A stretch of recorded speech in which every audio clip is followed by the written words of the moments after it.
오늘 우리에게 주시는 하나님의 말씀은 신약성경 고린도전서 6장 12절에서 20절 말씀입니다. 고린도전서 6장 12절에서 20절 말씀을 제가 받들어 읽겠습니다.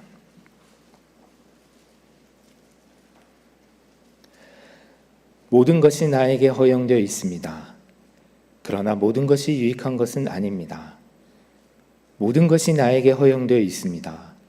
그러나 나는 아무 것에도 제재를 받지 않겠습니다. 음식은 배를 위한 것이고 배는 음식을 위한 것입니다. 그러나 하나님께서는 이것도 저것도 다 없애버리실 것입니다. 몸은 음행을 위하여 있는 것이 아니라 주님을 위하여 있는 것이며 주님은 몸을 위하여 계십니다. 하나님께서 주님을 살리셨으니 그의 권능으로 우리도 살리실 것입니다. 여러분의 몸이 그리스도의 지체라는 것을 알지 못합니까? 그런데 내가 그리스도의 지체를 떼어다가 창녀의 지체를 만들 수 있겠습니까? 그럴 수 없습니다. 창녀와 합하는 사람은 그와 한 몸이 된다는 것을 알지 못합니까? 두 사람이 한 몸이 될 것이다 하신 말씀이 있습니다. 그러나 주님과 합하는 사람은 그와 한 영이 됩니다. 음행을 피하십시오. 사람이 짓는 다른 모든 죄는 자기 몸 밖에 있는 것이지만 음행을 하는 자는 자기 몸에다가 죄를 짓는 것입니다. 여러분의 몸은 여러분 안에 계신 성령의 성전이라는 것을 알지 못합니까? 여러분은 성령을 하나님으로부터 받아서 모시고 있습니다. 여러분은 여러분 자신의 것이 아닙니다. 여러분은 하나님께서 값을 치르고 사들인 사람입니다. 그러므로 여러분의 몸으로 하나님을 영화롭게 하십시오. 아멘. 요즘 우리는 매일 성경의 본문을 따라 매일 고린도전서를 읽고 있지요. 아시겠지만 오늘 본문 말씀은 지난 주간 묵상 본문들 중에 한 부분입니다. 그리고 오늘 설교 제목 성령의 성전은 그 본문의 핵심 어구입니다. 그런데 또한 이 제목은 아마 아무도 눈치채지는 못하셨을 것 같은데요. 최근 유행한 그 악동 뮤지션의 노래 소문의 낙원을 염두에 두고 좀 비슷한 느낌으로 붙인 거기도 합니다. 눈치를 보니까 역시 아무도 눈치를 못 채신 것 같은데요. 어쨌든 많은 분들이 이렇게 이 노래를 들어보셨을 것이라 생각합니다. 이 악동 뮤지션은 이찬혁 군, 이수현 양 이제 선교사님들의 자녀들이죠. 그래서 이 소문의 낙원이라는 노래에는 기독교적인 상징이나 비유로 해석될 만한 그런 내용들이 있습니다. 구체적으로 이 노래는요, 그 지친 나그네에게 잠깐 앉아요, 따뜻한 스프와 고기가 있어요 라는 말로 시작합니다. 자, 불러드리지 못해서 죄송하지만요, 이 구절은 요한복음 21장의 한 장면, 곧 갈릴리 호수에서 밤새도록 그물을 내리느라 지치고 수고한 제자들을 위해서 예수님께서 해변에 모닥불을 피우시고 또 그들을 위해서 떡과 고기를 구워주신 그 장면을 생각나게 합니다. 또한 이 노래 가사 중에 지치고 병든 나그네에게 당신의 불치병은 그곳에 존재할 수 없어요 라고 했는데요, 불치병이 존재하지 않는 곳이 어디죠? 천국이죠. 그렇죠? 이 부분은 요한계시록 21장에 보면 하나님께서 다스리시는 새하늘, 새 땅, 새 예루살렘에는 더 이상 눈물도 죽음도 애통도 아픈 것도 질병도 없다라고 한 그 말씀을 또 기억나게 합니다. 이런 관점에서 보면 이 노래에서 말하는 소문의 낙원이란 어떤 곳일까요? 바로 예수님과 함께하는 곳, 그리고 하나님과 함께하는 곳, 하나님께서 다스리시는 곳이 바로 소문으로만 듣던 낙원이다. 우리 그곳에 함께 가자라는 그런 초대로 우리가 읽을 수가 있습니다. 그렇다면 이런 소문의 낙원과 오늘의 설교 제목 성령의 성전은 무슨 관계가 있을까요? 여전히 오리무중이실 것 같은데요. 그것은 소문의 낙원이 예수님과 함께하는 곳, 하나님과 함께하는 곳인 것처럼 이 성령의 성전도 역시 성령님께서 거하시는 곳, 성령님과 함께하는 곳이라는 데 있습니다. 이 고린도전서에 보면 성령의 성전 또는 하나님의 전, 하나님의 성전이라는 표현이 2번 나옵니다. 오늘 본문 고린도전서 6장 19절에 있고요. 또 3장 16절에도 있습니다. 먼저 6장 19절을 우리가 함께 읽어볼까요? 여러분의 몸은 여러분 안에 계신 성령의 성전이라는 것을 알지 못합니까? 여러분은 성령을 하나님으로부터 받아서 모시고 있습니다. 여러분은 여러분 자신의 것이 아닙니다. 방금 읽으신 것처럼 여기서 바울 사도는 그리스도인 한 사람 한 사람의 몸이 바로 우리의 몸이 성령님을 받아서 모시고 있는 성령님의 성전이다, 성령의 성전이다 라고 이야기하고 있습니다. 또한 3장 16절에도 보면 비슷하게 하나님의 성전이라는 표현이 나오는데요. 이것은 제가 읽어드리겠습니다. 여러분은 하나님의 성전이며 하나님의 성령이 여러분 안에 거하신다는 것을 알지 못합니까? 여기서는 사도 바울은 복수의 그리스도인, 우리와 같은 이 성도들의 공동체가 하나님의 성전이라고 말하고 있습니다. 다시 말해서 앞서 읽었던 6장 19절에서는 한 개인이, 그리고 이 3장 16절에서는 복수의 공동체가 하나님의 성전 또는 성령의 성전이라고 말하고 있습니다. 이 2가지의 경우 다 개인인지 아니면 공동체인지 이 차이는 있지만은요. 하지만은 공통적으로 하나님을 모시고 있는, 성령님을 모시고 있는 것이 바로 우리다라고 말한다는 점에서는 또 동일합니다. 그러므로 우리 그리스도인들은 매우 특별한 존재들이죠. 성령님을 모시고 있는 존재이기 때문입니다. 하지만 당시 이 고린도 교회의 교인들은 그것들을 잘 몰랐던 것 같습니다. 왜냐하면 그들은 그 자신들의 몸을 함부로 사용하였기 때문입니다. 그래서 바울은 이 고린도 전서에서 당시 고린도 교회 교인들 사이에 나타난 음행, 이것을 그리스어로 포르네이아, 영어 포르노라는 단어와 비슷하죠. 이 포르네이아라고 하는데요.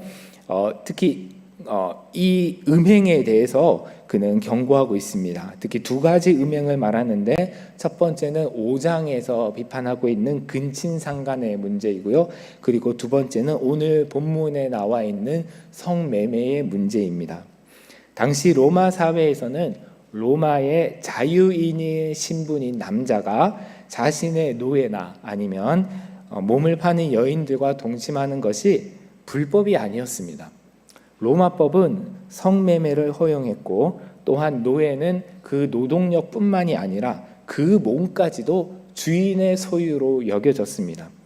당시 고린도와 같은 이 로마 도시의 문화에서는 어떤 철학자들의 주장처럼 자유인 남자들이 성적 욕망을 절제하지 않고 발산하는 것이 부끄러운 일이 아니라 오히려 자신의 자유와 권력을 누리는 것으로 여겨지기도 했습니다.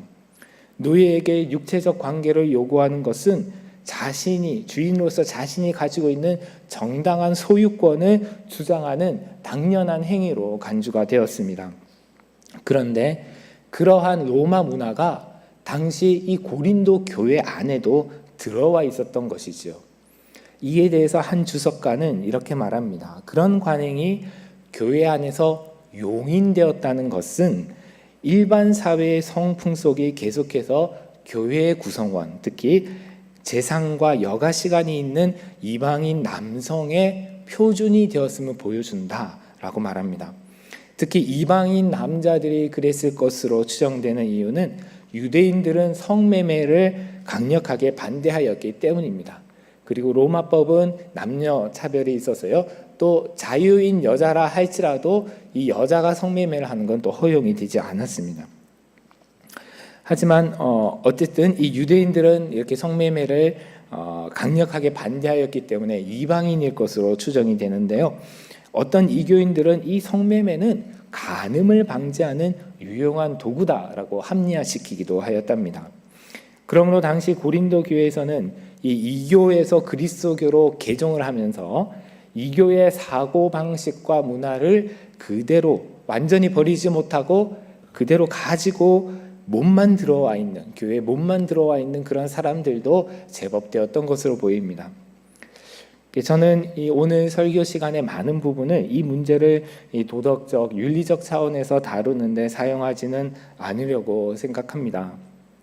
왜냐하면 이미 우리 대학교의 성도들은 이 성매매의 문제를 비롯하여서 무엇이 성서적으로 올바른 성윤리인지 잘 알고 계시기 때문입니다.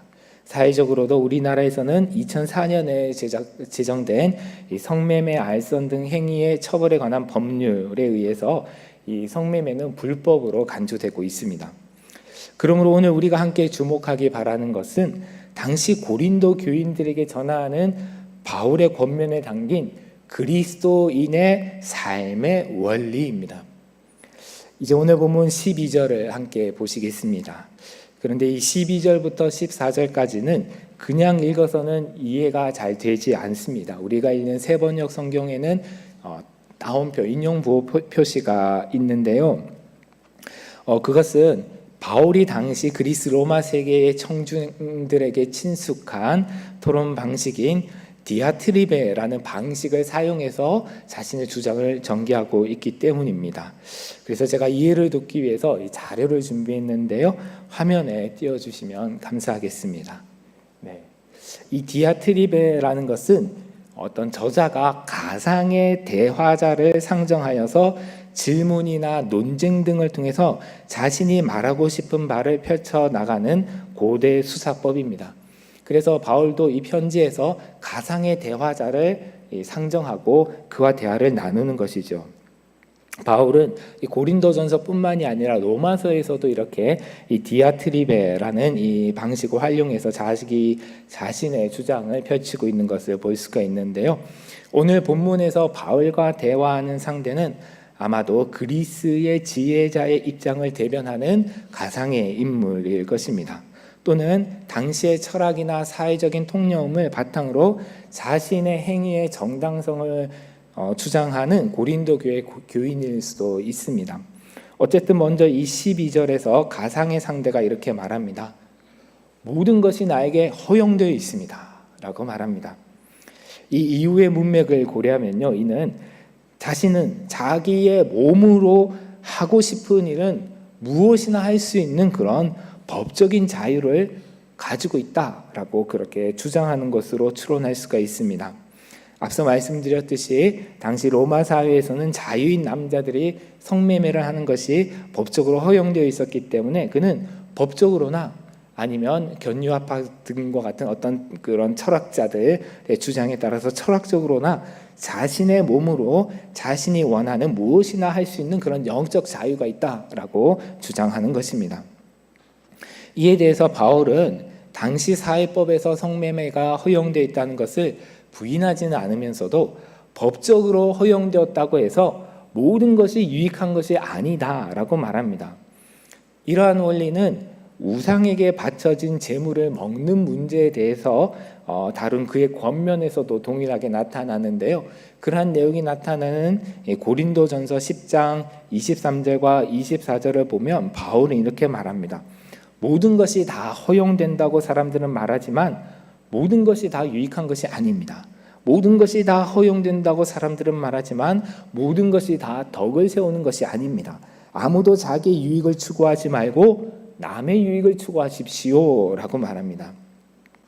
이처럼 바울은 단순히 어떤 행위가 법에 저촉되느냐 그렇지 않느냐를 넘어서서 그 행위가 공동체의 덕을 세우고 사람들을 유익하게 하는지, 공동체와 이 사회 사람들을 유익하게 하는지를 고려하고 그 유익이 되는 것을 추구해야 한다라고 권면을 합니다. 그러자 가상의 대화자는 한 번 더 동일하게 모든 것이 나에게 허용되어 있습니다 라고 반복하며 자신의 정당성을 주장합니다. 그러자 바울은 나에게 모든 것이 허용되어 있다 할지라도 나는 아무 것에도 제재를 받지 않겠습니다 라고 말합니다. 이는 그가 자신이 자유인으로서 로마의 법이 허용하는 한도 내에서 자신의 뜻대로 행할 권리를 갖고 있다고 할지라도 그것이 다른 사람에게 해가 된다면 그 권리를 사용하지 않을 것이다 라고 말하는 것으로 이해할 수가 있습니다. 그것은 그는 외적인 법의 통제가 아니라 자기 자신의 양심에 따라 살기 때문입니다. 그렇다고 해서 그것은 이 사회법을 무시하고 자신의 그 마음이 느낌과 생각이 옳다고 지시하는 대로 산다는 말이 결코 아니라, 그것은 바로 성령님의 법에 따라, 성령님의 인도하심에 따라 살겠다고 이야기하는 것이지요. 당시 이 고대 그리스의 스토아 철학자 같은 경우에는 사람이 육체의 욕망에 따라 매여 사는 것이 아니라 로고스, 이성에 따라 사는 것이 참 자유로운 삶이다라고 말을 했는데요. 바울은 그거보다 한 차원 더 높게 사람의 이성이 아니라 바로 그 하나님의 성령의 법, 우리 안에 계신 성령의 법에 따라 사는 것이 참된 자유다라고 말하고 있는 것을 알 수가 있습니다. 이제 13절로 넘어가겠습니다. 이 두 번째 슬라이드를 보여주십시오. 13절에서 가상에 대하자는 이렇게 말합니다. 음식은 배를 위한 것이고 배는 음식을 위한 것이라는 주장을 펼치는 것이죠. 이것을 좀 더 쉽게 풀어서 말씀드리면, 음식은 먹으라고 있는 것이고 배는 당연히 음식을 먹고 소화시키라고 있는 것이니까 거리낌 없이 먹고 즐겨야 된다, 이런 말입니다. 여기서는 음식을 이야기했지만은 문맥상 사실은 음행의 문제를 이야기한 것으로 이해할 수가 있습니다. 사람은 몸을 가진 존재이니까 음행을 행하는 데 있어서 거리낄 필요가 없다는 거죠. 그런 뜻입니다. 그러나 이에 대해서 사도 바울은 우리의 몸은 음행을 위해서 있는 것이 아니라 주님을 위해서 있는 것이라고 반박합니다. 그리고 주님은 몸을 위하여 계십니다 라고 말하는데요. 그것은 하나님께서 주님을 살리신 것처럼, 예수님을 살리신 것처럼 우리도 그의 권능으로 살리실 것이기 때문입니다 라고 설명합니다. 이것은 주님께서 마지막 날에, 하나님께서 마지막 날에 우리의 몸을 다시 살리실 것을 이야기한 고린도전서 15장, 부활장 유명하죠. 이 15장과 연결됩니다. 바울은 우리가 부활할 때 몸이 없는 그저 영으로서 부활하는 것이 아니라 신령한 몸을 입고 부활할 것이다 라고 이 15장에서 확신을 가지고 선언을 하고 있습니다. 이렇게 부활과 우리의 몸은 직접적으로 연결되어 있습니다. 이제 이 슬라이드를 닫아 주셔도 되겠습니다. 현재 우리가 입고 있는 몸 이대로, 이 육체 그대로 부활하는 것은 결코 아닙니다. 하지만은 이 지금의 썩어질 몸이 아니라 나중에 영원히 썩지 않는 신령한 몸으로 부활하는 것이지만은, 그렇다고 해서 우리가 이 땅에 살면서 이 몸을 함부로 사용해서는 결코 안 됩니다. 왜냐하면 하나님께서는 20절에 기록된 것처럼 우리의 몸을 값을 치르고 사들이셨기 때문입니다. 이것은 당시 노예 매매의 관행을 배경으로 하는데요. 주인은 노예 시장에서 값을 치르고 노예를 삽니다. 비슷하게 하나님께서도 값을 치르고 우리를 사셨는데요. 그것도 보통 값이 아니라 독생자 예수 그리스도의 보혈이라는 아주 비싼 값을 치르시고 죄의 노예가 되어 있던 우리를 사셨습니다. 우리의 몸을 사셨습니다. 그것은 우리로 하여금 이 죽음의 권세에서 자유롭게 하고 나중에 우리가 신령한 몸을 입고 다시 부활하게 하시기 위해서입니다. 그렇게 해서 우리가 자유를 얻었는데, 자유롭게 되었는데, 다시는 그 자유를 가지고 죄를 짓는 기회로 삼아서는 안 되는 것이지요. 그래서 바울은 유명한 이 갈라디아서 5장 13절에서 이렇게 말합니다. 형제 자매 여러분, 하나님께서는 여러분을 부르시어 자유를 누리게 하셨습니다.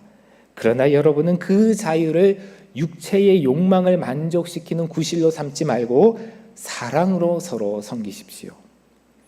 그리고 바울은 고린도 교인들에게 여러분의 몸으로 음행을 하지 말고 하나님을 영화롭게 하라고 또한 권면합니다. 이제 20절을 우리 함께 읽어보도록 하겠습니다.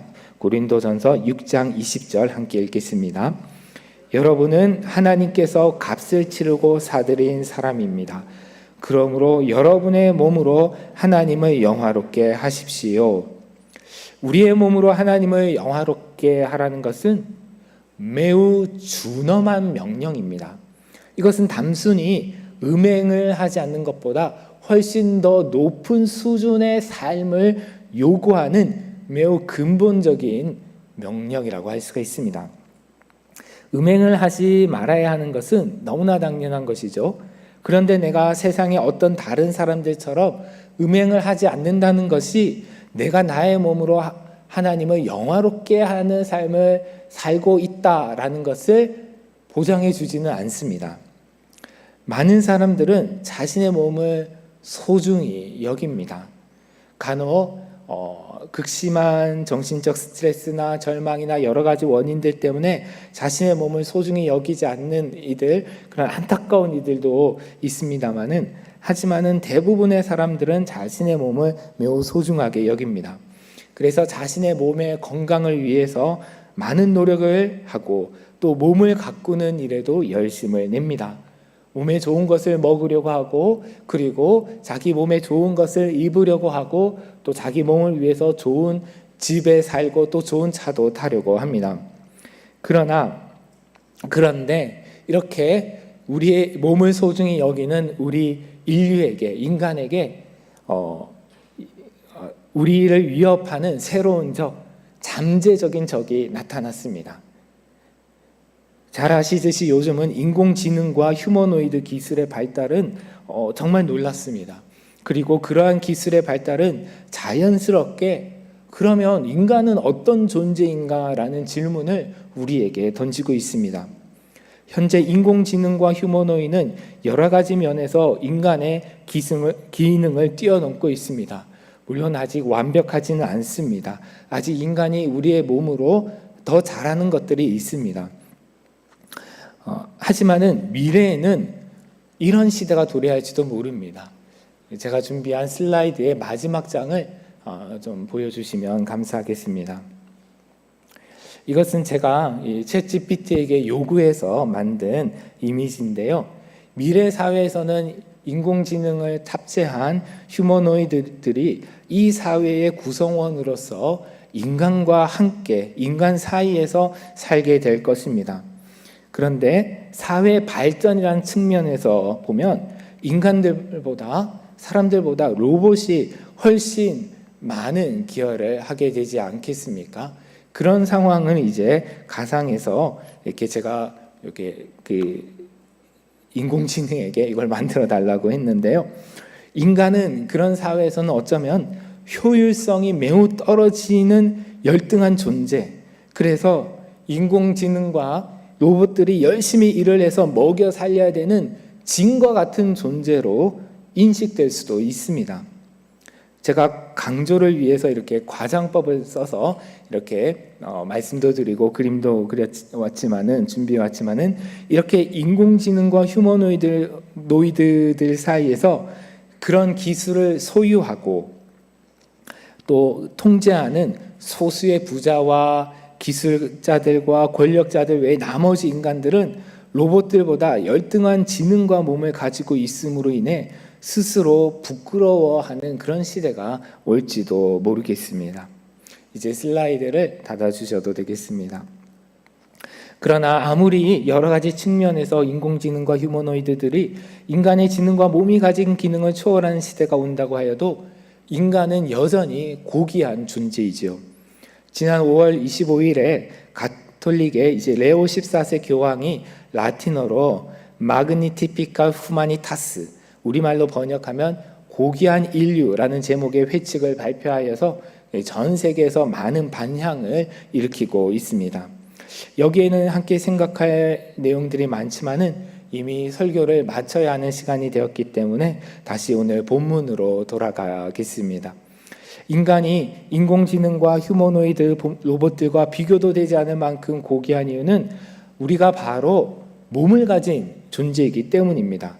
그리고 이 몸은 단순히 동물들과 비슷한 생물학적인 몸이 아니라 눈에 보이는 물질 세계를 초월하여서 눈에 보이지 않는 영이신 하나님과 교통하고 나아가 성령님을 그 안에 모실 수 있는 성령의 성전이 바로 우리의 몸입니다. 앞서 고린도 교회에서 고린도 전서에서 성령의 성전과 하나님의 성전에 한 표현이 2번 나온다고 했는데요. 이 성전으로 번역된 단어는 정확하게 말하면 성소입니다. 성전의 그 전체 공간이 아니라 성전에서 가장 거룩한 공간, 하나님이 임하시는 성소와 지성소를 가르치는 그런 성소를 뜻하는 나우스라는 단어입니다. 그래서 이 바울은 그리스도인의 몸이 단순한 종교 건물이 아니라 하나님이 직접 임재하시는 거룩한 그 내소 그 자체라고 선언하고 있습니다. 성령님은 현재 있는 또는 앞으로 개발될 최신 모델의 인공지능이나 휴머노이드가 결코 받아서 모실 수 없는 분입니다. 오직 인간의 손으로 만들지 아니한 하나님께서 당신의 형상을 따라 지으신 사람의 몸만이 받아서 모실 수 있는 분이 성령님입니다. 그렇기 때문에 인류는 고귀한 존재인 것이지요. 그러므로 우리는 우리의 이 몸을 함부로 사용할 수가 없습니다. 단순히 음행을 하지 않는 것이 거룩한 생활이 아니라 성령님의 성전으로서 마시고 먹는 일을 포함해서 우리의 몸으로 하는 모든 일을 통해서 하나님께 영광을 돌리는 것, 하나님을 영화롭게 하는 것이 거룩한 삶입니다. 그래서 바울은 뒤따르는 고린도전서 10장 31절에서 그러므로 여러분은 먹든지 마시든지 무슨 일을 하든지 모든 것을 하나님의 영광을 위하여 하십시오 라고 권면하고 있습니다. 이제 오늘 말씀을 마치면서 오늘은 우리 이 말씀 앞에서 우리 자신을 좀 정직하게 돌아보기를 원합니다. 나는 과연 하나님의 영광을 위해서 먹고 마시고 있는가? 나는 나의 배가 요구하는 대로 과식을 하거나 나의 입맛이 요구하는 대로 미식을 하면서도 정작 나는 하나님의 영광과 상관없이 먹고 마시고 있지는 않는가? 만약 우리가 이 질문 앞에서 부끄럽지 않는 삶을 살려고 한다면 우리는 여전히 많은 사람들이 기아와 가난 속에서 굶주리고 있는 세상에서 나에게 돈이 있다고 하여 과식이나 사치스러운 호식을 하며 살아갈 수는 없습니다. 비싼 음식이나 옷이나 물건 등을 살 수 있는 구매력이 나에게 충분하다고 할지라도 절약하고 남는 것은 가난한 이들을 위해서 나누어 주어야 합니다. 과거 우리가 먹지 못하고 입지 못하던 시대에는 호의호식이 잘 사는 삶의 하나의 표준이었지만은 그러나 오늘날에는 이 호의호식이 인생의 성공이나 그 가치를 판단하는 도구가 되어서는 결코 안 됩니다. 그것은 시간 사용에 있어서도 마찬가지입니다. 시간은 필연적으로 우리의 몸과 관련이 있습니다. 왜냐하면 우리는 이 시간 속에 몸으로 존재하기 때문입니다. 고대 고린도교의 어떤 이들은 돈과 시간의 여유가 있을 때 그것으로 성매매를 하였습니다. 법적으로 허용되었기 때문에 양심의 거리낌도 없었습니다. 그러나 우리는 나에게 시간의 여유가 있다고 하여 그 시간을 나의 몸이 요구하는 대로 나의 뜻대로 사용할 것이 아니라 나의 몸을 통해 하나님께 영광을 돌리기 위해 사용해야 합니다. 법적으로, 재정적으로, 시간적으로, 체력적으로 가능한 일이라고 하여서 모든 것이 다 공동체의 덕을 세우고 하나님을 영화롭게 하는 일이 결코 아닙니다. 우리가 주일에 예배드리는 시간만이 아니라 매일 말씀을 읽고 기도하는 시간만이 아니라 먹고 마시는 모든 시간, 공부하고 일하는 시간, 나아가 여가 시간, 잠자는 시간까지도 우리는 하나님을 영화롭게 하기 위해 사용해야 합니다. 오늘은 성령 강림절 후 셋째 주일입니다. 우리가 성령의 성전임을 기억하고 성령의 성전으로서의 그 정체성에 합당한 삶을 살도록 우리의 마음을 새롭게 하기에 아주 좋은 주일입니다. 여러분은 성령님을 받으셨습니까? 성령님께서 여러분 안에 계신 성령의 성전, 성소로서 여러분은 살아가고 계십니까? 그렇다면 우리에게 성령님을 보내신 하나님께 감사와 영광을 돌립시다. 그러나 혹시 만약 그렇지 못하다면 성령님께서 나의 내면을 깨끗하게 하시고 내 안에 거하시도록 내 삶을 온전히 주관하시도록 청합시다. 간절히 기도합시다. 날마다 기도합시다. 절박한 마음으로 기도합시다. 그러면 하나님께서 성령님을 선물로 주시고 우리를 성령의 성전으로 삼아 주실 것입니다. 함께 기도하겠습니다. 하나님 아버지, 질그릇과 같은 저희를 성령님의 성소로 삼아 주시니 감사합니다. 저희의 몸과 영혼을 깨끗하게 하여 주시고 성령님의 성전이라는 정체성에 합당한 삶을 살아갈 수 있도록 저희의 마음과 생각과 몸과 영혼을 온전히 주관하여 주시옵소서. 저의 몸을 사시기 위해 사람의 몸을 입으신 예수님의 이름으로 기도합니다. 아멘.